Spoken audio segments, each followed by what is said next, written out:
Oui, non, peut-être sur mes lectures de septembre.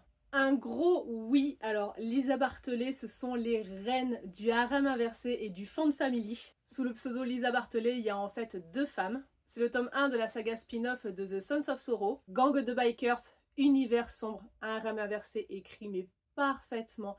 Vraiment, les Sons depuis toujours et pour toujours. Oui, peut-être. En vrai, c'est un harem inversé dans un univers de dark romance.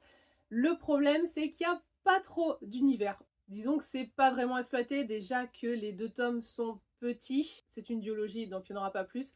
Mais en même temps, est-ce qu'on demande à un harem inversé dans une dark romance d'avoir un univers développé? On n'est pas vraiment là pour ça, je pense. Oui, c'est un chouette petit jeunesse. D'ailleurs, je vous ai fait la chronique sur mon compte, je vous invite à aller la voir. La valse du prince, c'est un nom. J'adore les isekai, donc les réincarnations, notamment en manga, mais là, c'est une réincarnation dans le corps d'une autre personne, et ça, je suis moins fan. Parce que déjà, duper l'entourage alors qu'on est une autre personne, je trouve ça un peu gros. Et globalement, il se passe pas grand-chose jusqu'à la fin, donc ouais, c'était un peu long. Oui, d'ailleurs, après avoir lu cette BD, j'avais envie d'aller acheter des plantes. Ça fait partie des collections un peu instructives chez Bamboo. Donc, vous avez une planche qui vous informe sur là une plante et vous avez toujours des fiches informatives. C'est hyper intéressant et comme je vous dis, j'avais vraiment envie d'aller chercher plein de plantes qui étaient citées là-dedans. Oui, on va parler famille recomposée, diversité,